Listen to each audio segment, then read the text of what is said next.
kipat na tao mu emi hung hiding ahin program kan simtha suma hin mu emi zong ka ko ma hung ding pi tala chun tin kan teme labung pa kam simon le insung mi hi che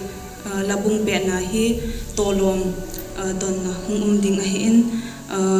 e don pi ding wa asar ho akon hung ke heng do dingin kan teme mini asar ho akona chule tolom than do ding pa thongam om ta lo zin e ho chairman pa lo ham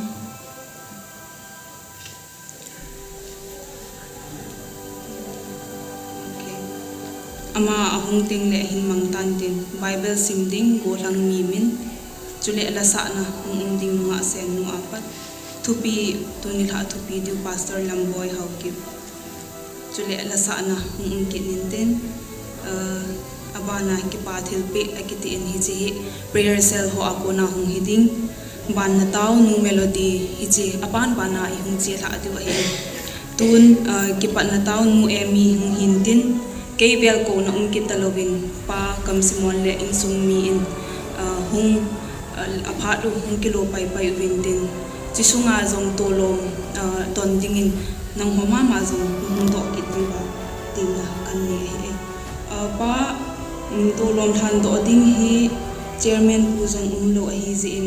all le achai na langa in bod du hi tai ki pa na taw mong ka ko pin em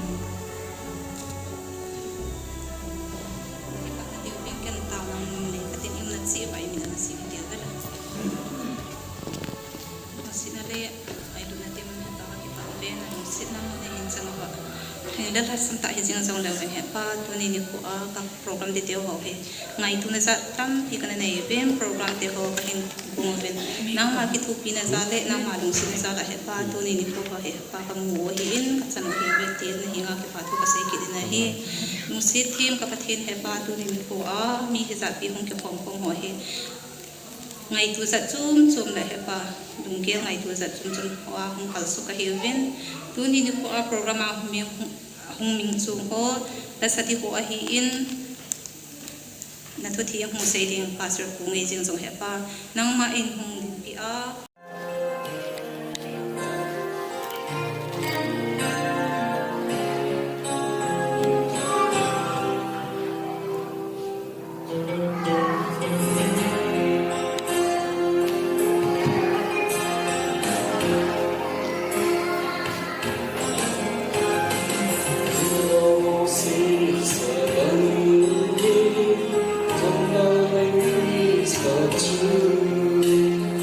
Trong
ป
ระกายประเทน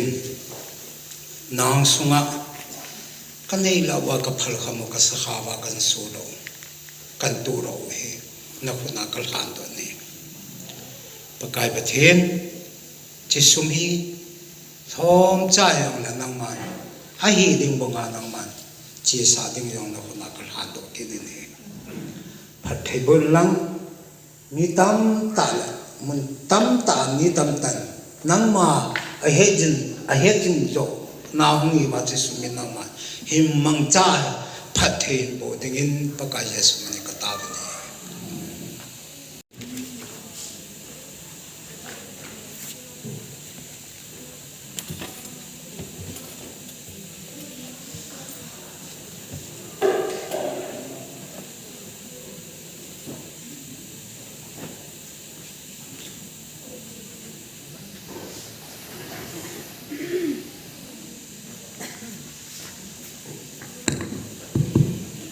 นับวันนี้ลาพาตุนลาไบเบิลสิมดอดิวจูลุกบุงนี้จางสมสมนะครับอัตุพิจูจิสุเป็นเองบุงสมจางสมจุนวันเดียวจุนอาจจะว่ากิจหิอุนอิจิเนมตีเลเวลวินเกมาโนโฮมิโซซีดิงาหาจังบากิปานะทุพากหินปุเป็นเองเว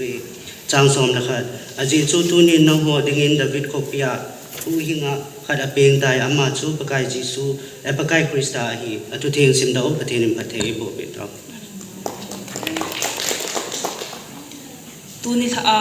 อัตุปีเป็นจุเลฮิจิกินกิมันโลนะกินกิมันโลนะอาดิงาอปอยโมเป็นตะทุปีอนาลูตาวฮิตินฮิจิเงยตาละกาวอนาเอวะดิงูพาสเตอร์ลัมบอยเฮาเก็บอามาพาดกัน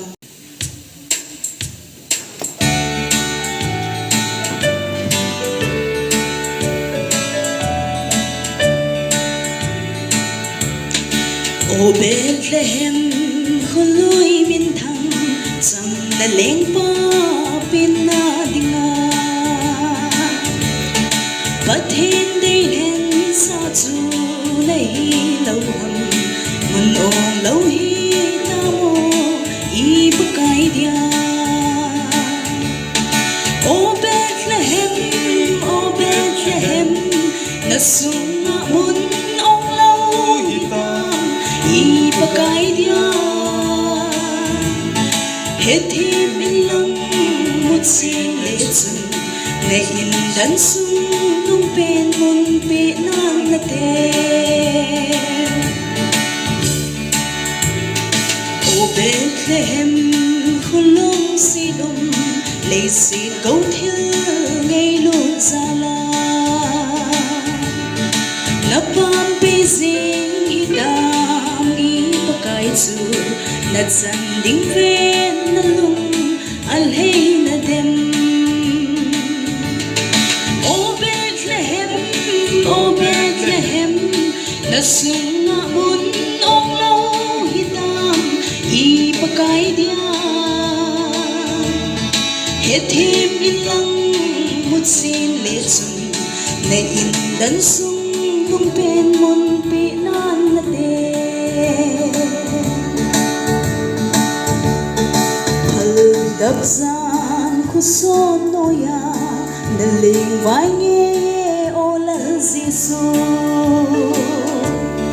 thun na ding nei long gan an kong sunga bong sun nam si la bao na chan hitam o Bethlehem na sunga mun ong lâu hitam i pakai dia het him ilang mut sin le sun na in dan sung tung pen mun pi nan na te o so pi te ngay to hite kulung mo Bethlehem banga Pampe zilo vin il handam pusu ilung gil sung uthing selpiu hite o Bethlehem na sunga mun ong lâu hitam i pakai dia het him ilang mut sin le sun na in dan sung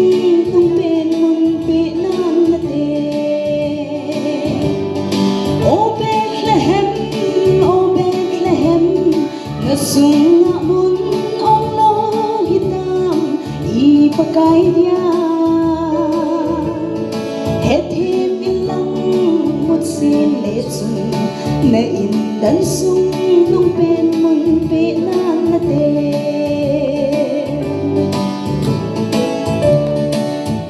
kipa Ani kho chu thupi lo chona pakai Jesu leise na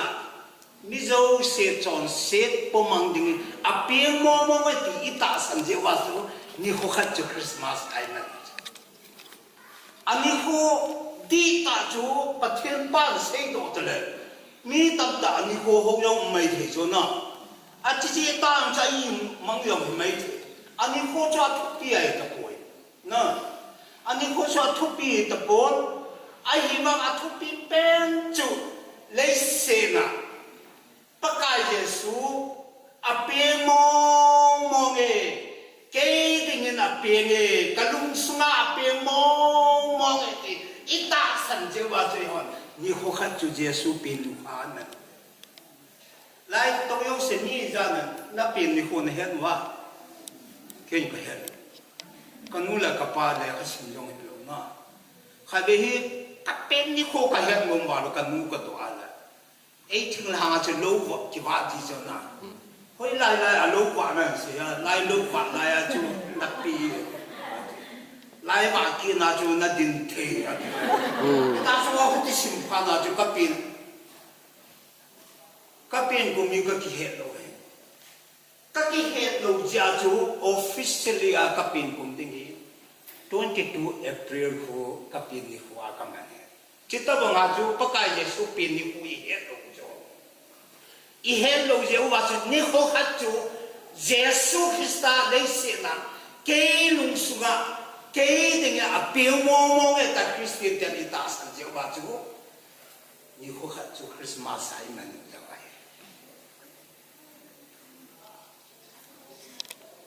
Christmas lai ta le ola ge ni ka tha no Christmas he kum somni var kum som thum nai lang bong he tan bin ฮิตยาอินละมาทิ้งหางาโซบิอุเลนาโตก็มันลุงไงอันนี้กันลุงอามังเทโลกันฮิโซบินาคริสต์มาสก็มันนะโอ้ทำขัดสมาริดานากันเซนูเมนนั้นกุมจุนนาสิกมหาราชตราคริสต์มาสลัมปียปิดาไฮคุนุยกันนามังเน90กุมจุนลังอากาศเจ็ดนูวาลเบอาเจจูอิสุปิอุเลนามิตัมตาเลนฮอมดิงโอกันอิสุเดงเน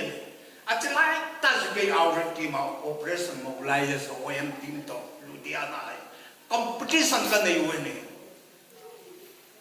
ที่แกยังกิลาโจโลตุไลบงาไฟล์ที่แกนั่งกิจโจโลเทรนยังจูโลคอลปวากิจเจียฮิจันเกดิมุนาจูกันนกอินลังจีเดกท่าโนมันคริสต์มาสเบกันมันเตะติกันนัทโนมันไอ้หินละลูเดียนาเฮเกฮอนกอสเปลกันนกGospel ka hop now ju biham de competition ka nei mane ka competition ju biham de le first prize to suitcase kana nei lo hen jong ju tila ju mi suitcase o cha na ka hian na gospel out ju gospel ho ju chen khat chen ni a ki ju am tam pen pa holo tam pen ju first prize sang ani na ju sleeping bag itu Tuhan pun kalau macam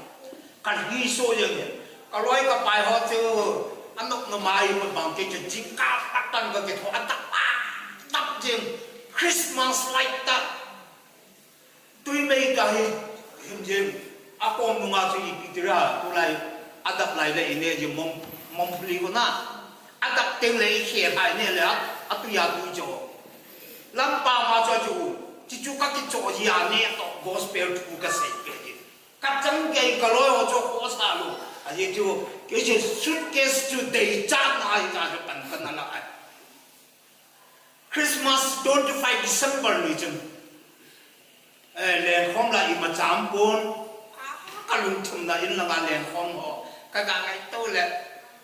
cideng kathanong ay ba. New Year ni pele, in kalung deh katanya, kaya orang kecepat. Dilihat ko na local train ako general ako letin ko mausa kufa ako kako mas kabe ko kabela ako taga ako ilang jetan na jum lam ka sultan purga ko 31st janan hita ajing chila ni bini in kat il te ka Jingka pungko version ka kepaton. Aluk sang aja Christmas laya first prize ka sando suitcase to like koi. On vai to ka shipen. Atu ngato be khat ka koi. Ka ho king hang na ka kal to ta ne. Tua ka vai sa ding pi hu. Tau yen. Ka chang ke new year mi lo se naman mun de last week ka chau ja ja khada be. Cái ba cái chân kia chú lắm tàu áo cái cờ đó, jam cùng song là ni về in cái cờ đó, cái là New Year mình thân lộc ngã chân Christmas là cái măng tập ôn, bác cái Yesu pin Nicola cái măng thấy tập ôn, New Year về anh sung đi là cái hồ bùn đi để tập măng con đấy, bạn cái là cái này chơi chung, đi ra là nó cái này có giá là chung đi chung xí, cái loại cái bài thì nó là nó muốn bị bỏ rơi, thà chôn bẹp, các cô chú tin hàng hình lên, các cô là ngọc trong hai tỉnh và chuẩn buồn lên đi lại tàu các cái là kêu kêu khách bẹp cho nó em để đi bộ lên, cái này tiền, không mà chung, ai cũng nè lại tàu nếu như là xa cái thao cũng nè là, ai lại tàu cũng nè là anh lên chủ loa tùng lại tàu phát kim lại ta cái chỗ gì, cái giá chắc kita. Chỉ vì lần chia cả thang để chân khát cha lần ilm sao rồi giá giống như tham để ông cái chuyện sáng mà lại sáng các con đó vào sáng để hồ ai hiện sáng bài lo welcome ni an le ko mo apa tu lum ta hi jong le alen ko na de ru hol kong nai ta ko jo nan tin kita nu kwa chung ka ko cho se jo la phải ta na pa tu men in la ga pu yin pu ta ho sai le sa chu ka ki ro lam ba ka bei ki ka ga ne lam pi kan jo ta in chana hum thai ni ajit isan ke ya Christmas le New Year hi man thadom na hi in lang ka na dar na iso na tam tak ng ni chule gam no ya ka naman na yo me tu ni ne foi lai tong zau sin pakai Jesu ani ko mang talo ani ko imanu yo hilo ba Jesu Krista ke dingin kan ma api mo ngai dia ke sanzo se jo te ma ke na pakai Yesu anung sunga pe mo dia ke sanzo te dingin Christmas man na apa na ko i ewa Bible jangan simple power Bible ahin Yesu pe New Testament semal pakai Yesu pe ui tam tak na ke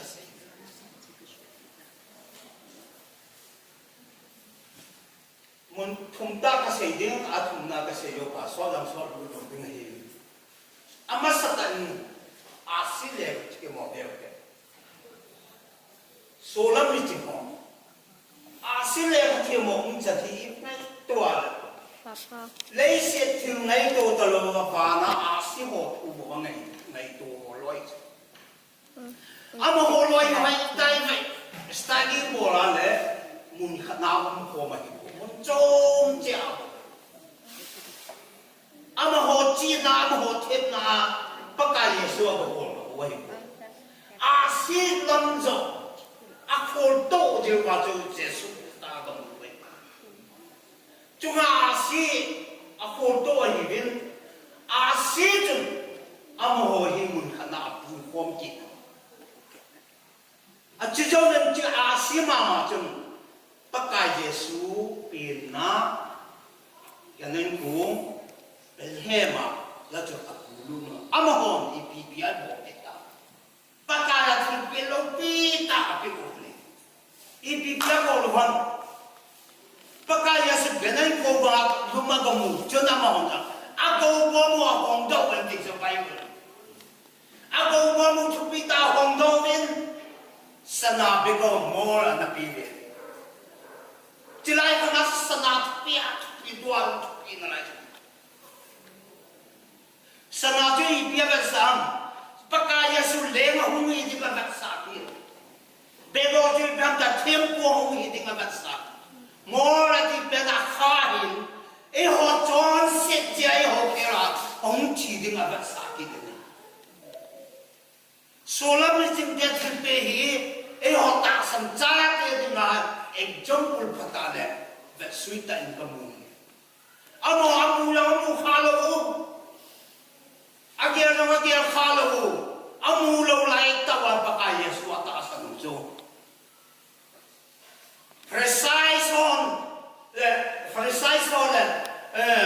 amu masama ahe masama asile timon amu khalo bewa nata asan akhir berang pita pakai Yesus amu paman lem demi apa kau cetai apa tu nak kasih dolong penta tu lain munai kau buhi lain munai peluhi pakai Yesus nang le kain lem dengan kacisan dengan kisah ewot mat ambas sampai na important lem dengan kisan jauh siapa hasan lalu saya sebentar lo jawa kelmoi tim ho gabe ki mute kelmoi tim ho himi musetum ta koi macara I maca selo akelmoi ho go sulle kelmoi tim ha zan kuwa kelmoi ho sahe mo umpi bompi na ne mangding atiza de ba zan kuwa I mulwa ma oloi mi mu se ta hi mi noi se ta aki bon naw yam thing si sa dong Himachal Pradesh sa kanong lai thing ha ga yu ulu mangali da yong da thing ha lama yong hu kia ngui ching group kha mo aki bon naw ka ba chu che pakai yesu pin pha la ya lo ya ba ke ngui ching ho ke ngui chwa ta ba tam yu aki bon naw chu ko mo le ka le ti asa thi apung changwa ki tum thing ha ga ja jo brak ke na ga me ya su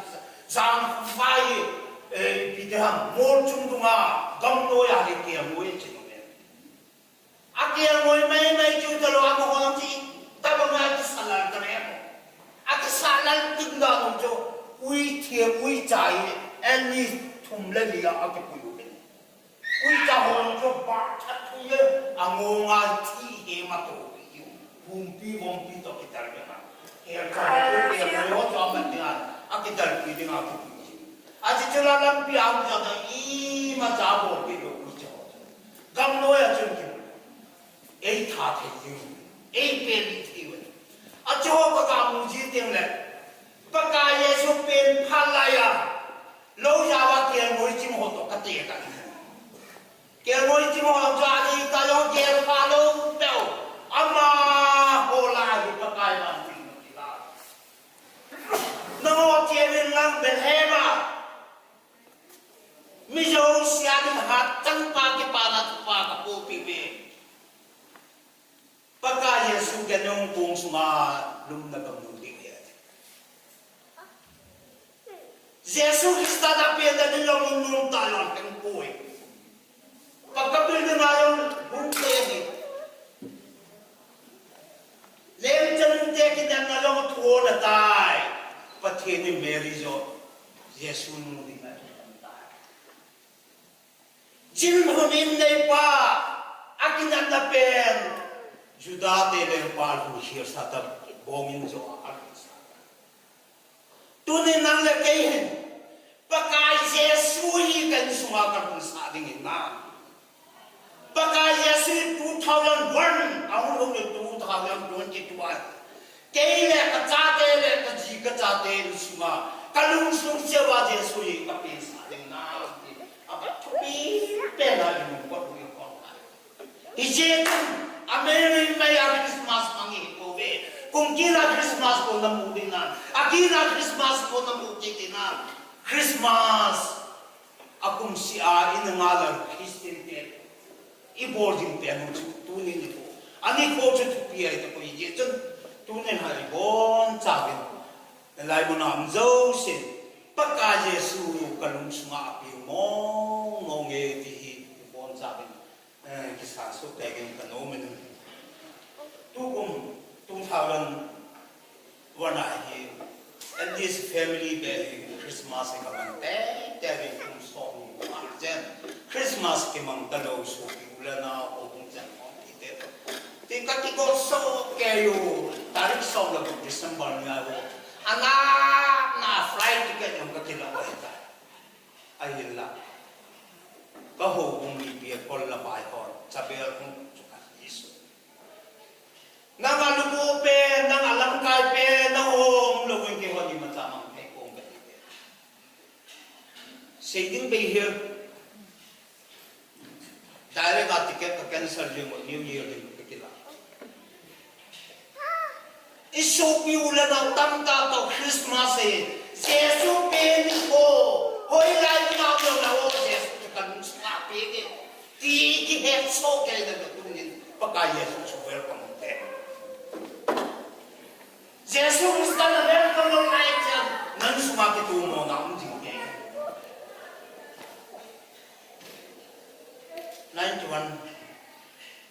ko jun 92 ko ba 92 ko jun Julas sam lo gan ke wala Christmas ka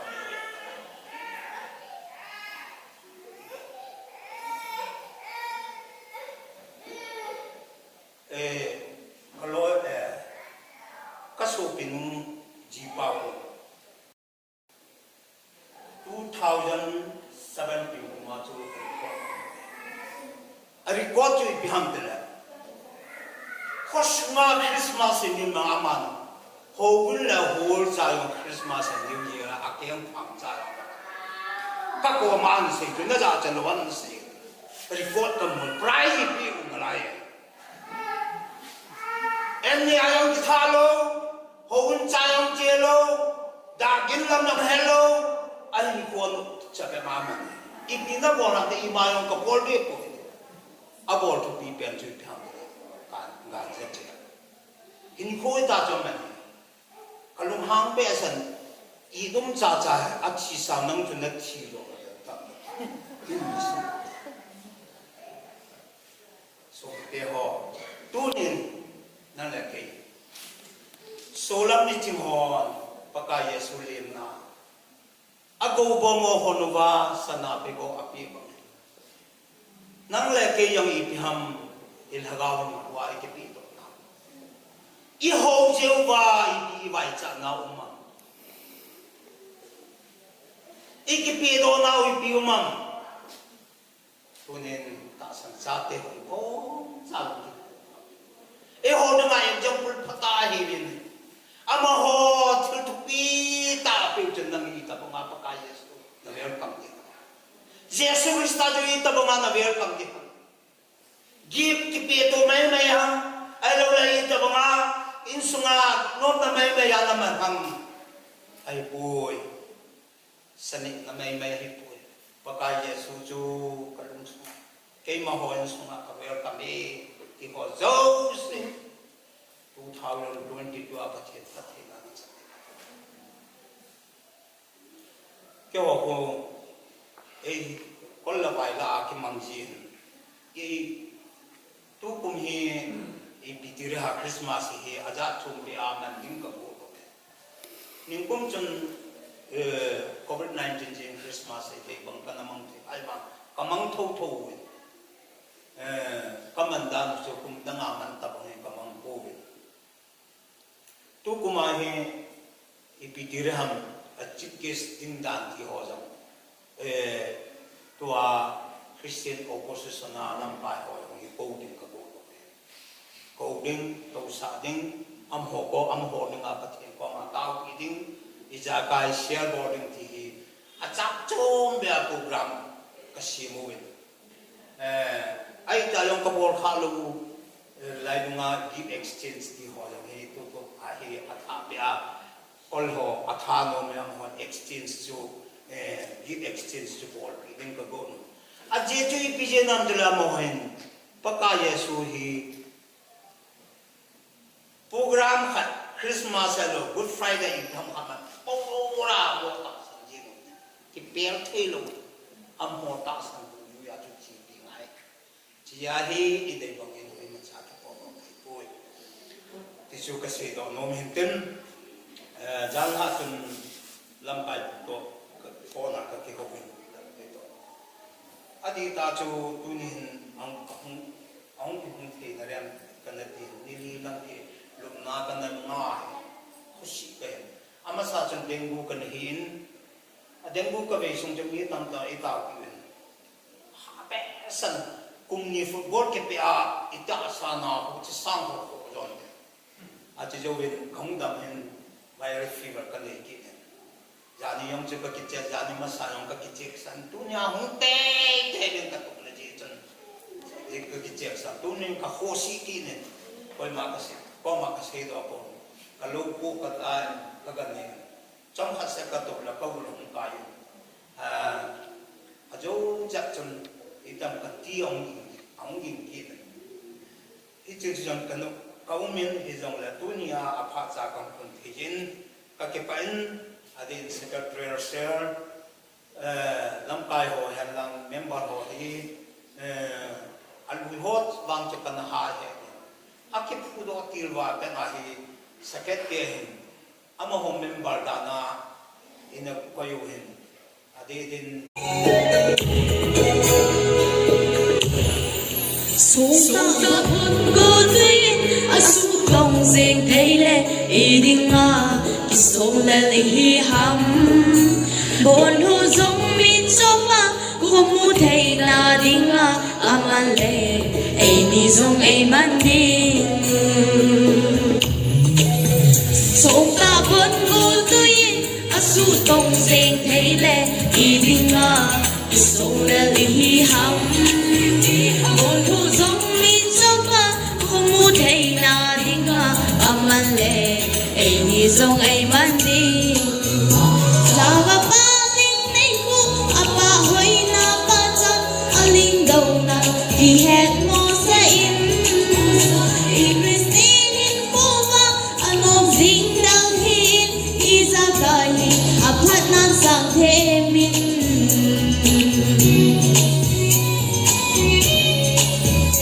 i chung ba yang na e bo na ho hi so pi i ding a lung thoi pi hi ham ho pa ko ni thim pi a sing so chi boye lung dan na ga la no na hi za ba pa ling nei ku a pa hoi na pa chan a ling dau na hi het mo sa in i Christine in pova anom zing dang hin i za kai a phat nan sang the min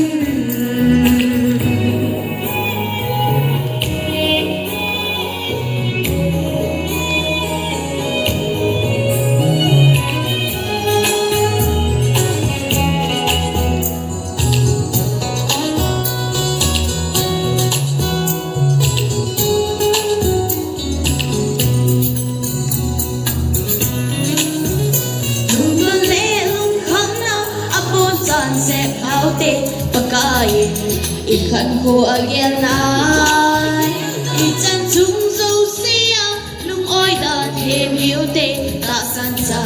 khuất trên nào hi lâu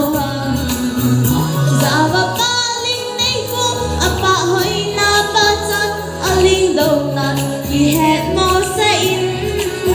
i Christine in pova anom zing dang hin i za kai a phat nan sang the min Zawa pa ling nei ku apa hoi na pa chan a ling dau na ki het mo sa in i Christine in kova anom zing dal hin i za kai a phat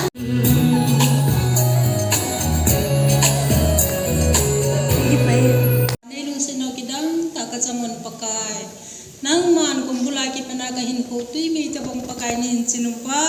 tu ni phan hoi ta la phan phata dei mu sa ji kan min lo pi kan thang ban hi kapa theng pa then tu ni phan ani chan na jang ka ki pel ba pa na ki chai chan nge ban ni ha khom pi ji wa pakai ta phat chai na te ho kan man thei ta yun na min lo pi ta kan thang wa ki na hi pakai ka ki khom na sungu wa na lung dei lo ka bol kha ho ka sai khel ka sai pa lo na nei ngai da mun lang pakai ka ki khom na te ho hi thu ki sai te ho in ja kai ho yan jang chia dinga pakai ka hin ho ba ka ki chin chin ho phat chom na ka nei pi di wang hi the na ding jang ami sang je phat the nei bo na lang pakai phat chai thia kan ji ba da kan thang ba tua ki chai ko na hi ka ke mi pi ja ka ki khan bing kon ba mi no la sam ta la han lo pian hi jang lam pa na min ka pa na ka thum na ka taw na te ho hi lung se tan ka pakai phat chom no ji su krista mi na kan thum he Lupa ko lang di ko.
Africa.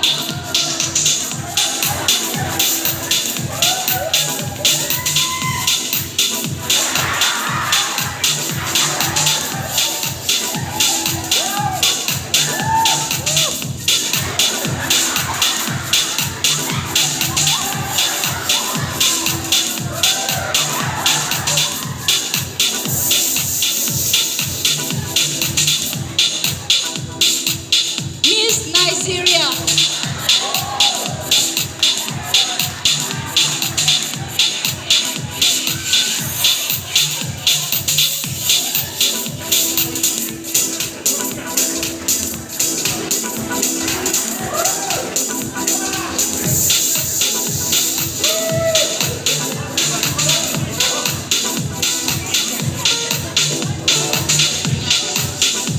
Miss South Korea.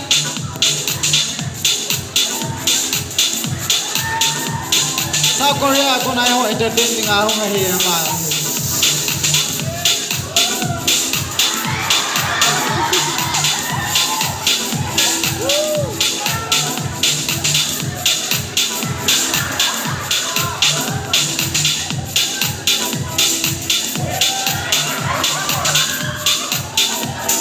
Miss Brazil.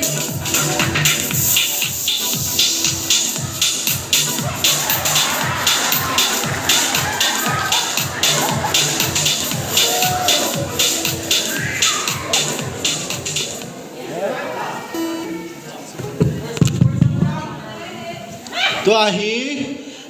bon